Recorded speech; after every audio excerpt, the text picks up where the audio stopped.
We all see the icon, the 5-time Ballon d'Or winner, the all-time record goal scorer, the global superstar. We see the chiseled physique, the million-dollar smile, and a confidence so total it feels almost God-given. We see a man who looks like he was born for greatness, blessed with a talent that's impossible to explain. But that's not the real story. That relentless drive, that obsessive need to be the best, that fire you see in his eyes, that wasn't a gift, it was forged.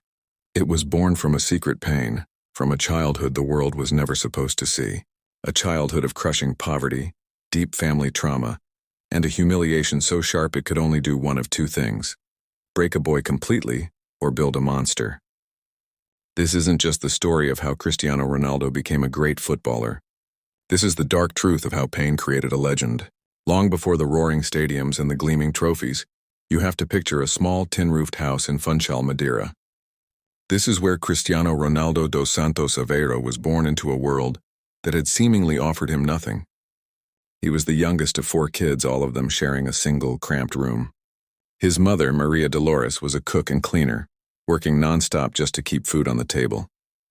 The poverty was so bad that when she found out she was pregnant with Cristiano, she actually considered ending the pregnancy. A heartbreaking thought that came from a truly desperate situation. Ronaldo has said it himself. "My mother reared me up by sacrificing her life for me. She went to bed hungry to feed me." While his mother was the rock of the family, his father, José Dinis Aveiro, was like a ghost in the house. He was a former soldier who fought in Portugal's colonial wars in Africa and became a broken man. He tried to escape his trauma with alcohol. His dad was the one who first got him into football, working as a part-time kit man for a local team. But their relationship was always strained, fractured by the drinking. In a moment of raw honesty years later, Ronaldo confessed the painful truth. "I really don't know my father 100%. He was a drunk person I never spoke to with him. Like a normal conversation, it was hard. For young Cristiano, this chaotic world had only one escape route. It wasn't school, it wasn't work, it was football. The ball wasn't just a toy, it was a lifeline. It was the only thing that made sense when nothing else did." His godfather remembered. He loved the game so much he'd miss meals or escape out of his bedroom window with a ball when he is supposed to be doing his homework. On the dusty streets of Madeira, football became his obsession.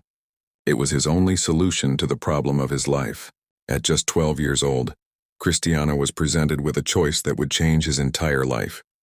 He was offered a spot at the Academy for Sporting Lisbon, one of Portugal's biggest clubs. The catch? It meant leaving everything and everyone he knew behind. It meant leaving his mother, his siblings, and his entire world for a city that felt like another planet compared to his small island home. It was a huge sacrifice, a leap of faith fueled by the desperate hope for a better life. But the reality of Lisbon was brutal. The second he arrived, he was hit by a profound loneliness. He was an outsider, the little country bumpkin with a thick Madeiran accent that the other academy boys loved to make fun of. The constant mocking brought back a nickname from his childhood, only this time it was worse: Crybaby. They called him that because his emotions were always right on the surface. He'd cry when he lost a game, cry when a teammate didn't pass him the ball, and cry from the crushing weight of being so far from home. This wasn't the unbreakable icon we see today. This was a lonely, sensitive kid who was close to quitting. He'd call his mom all the time, begging her to let him come home. But somewhere in all those tears and all that pain, something else was being forged. The ridicule didn't break him, it lit a fire in him. Every joke about his accent, every laugh from the other boys just became more fuel for the furnace burning inside. He took all that humiliation, loneliness, and rage and channeled it into an obsession.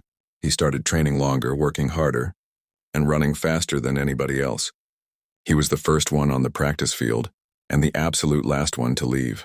He made a silent promise to himself. He would get so good that no one could ever laugh at him again. This was the birth of his "prove them wrong." Ronaldo's story is proof that sometimes our greatest strengths come from our dispent pain. What part of his story hits you the hardest?